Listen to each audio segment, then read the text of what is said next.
নবী মুহাম্মদ যুদ্ধাবস্থায় মানুষের সম্পত্তি কেড়ে নিত? সেই সময় যদি যুদ্ধ হতো, লুটপাট সাধারণ, এইটা কিভাবে বলতে পারেন?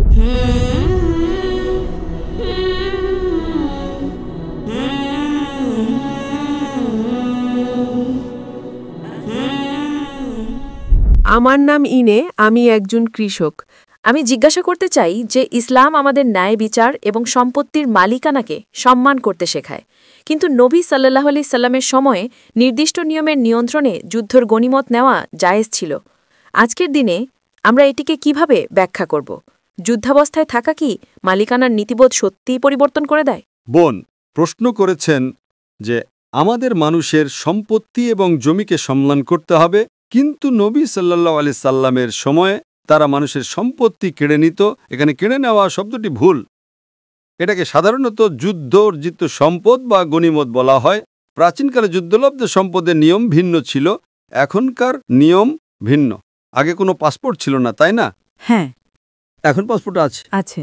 আগে নিয়ম ছিল যে যে যুদ্ধে জিতবে সেই সম্পদের মালিক হবে। তখনকার আইন এটাই ছিল। সুতরাং সেই সময়ে যদি যুদ্ধ হতো, যে জিতত সে সম্পদ নিয়ে নিত এবং মালিক হয়ে যেত।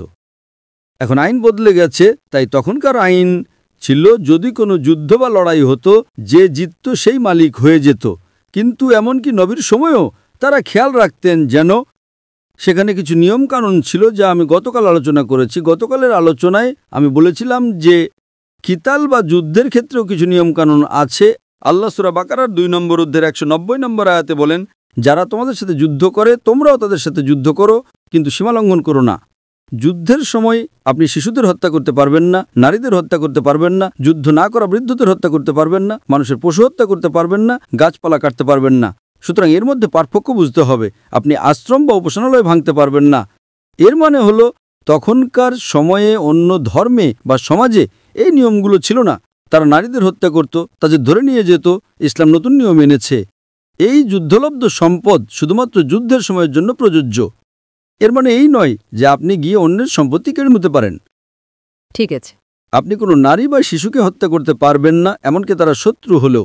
বৃদ্ধদের স্পর্শ করতে পারবেন না যতক্ষণ না তারা যুদ্ধক্ষেত্রে আপনার সাথে লড়াই করতে আসে। আপনি আপনার শত্রুর আর্থিক ক্ষতি করার জন্য কিছু করতে পারবেন না, যেমন গাছপালা কেটে ফেলা। কিন্তু যুদ্ধে যা জয় করেন তা আপনার সম্পত্তি পরিণত হয়, কারণ তখনকার আইন এটাই ছিল। আর তারপরে তা যুদ্ধক্ষেত্রে অংশগ্রহণকারী লোকদের মধ্যে ভাগ করে দেওয়া হতো। সুতরাং তখনকার আইন এটাই ছিল। লুটপাট সাধারণ একটা বিষয় ছিল যা ইসলাম কমিয়ে এনেছে। এখনকার আইন ভিন্ন। তখনকার আইন ভিন্ন ছিল, এখনকার আইন ভিন্ন। আজ আমাদের কাছে জাতিসংঘের আইন আছে, যা একটা ভিন্ন বিষয়। কিন্তু তারা জাতিসংঘের আইন মানে না। দেখুন গাজায় কি হচ্ছে। 50,000-এরও বেশি মানুষ নিহত, 15,000-এর বেশি শিশু নিহত। নিহতদের 2/3 নারী। তারা বেসামরিক এবং হাসপাতালকে লক্ষ্যবস্তু বানাচ্ছে। সবই আন্তর্জাতিক আইনের পরিপন্থী। এবং কোনো দেশে কিছু করছে না, শুধু কথাই বলছে। কেউ কোনো পদক্ষেপ নিচ্ছে না, শুধু কথা আর কথা। সমস্যা হলো আজ মুসলিম উম্মাহ দুর্বল। আমরা যদি একতাবদ্ধ থাকতাম তাহলে এমনটা হতো না। ইনশাআল্লাহ আমি এই বিষয়ে একটি ভাষণ দেব, ফিলিস্তিনিদের জন্য মুসলিম উম্মার 15 দফা কর্মপরিকল্পনা। ইনশাআল্লাহ আগামী 20 জুলাই রবিবার জাকার্তায়। আশা করি উত্তর পেয়েছেন।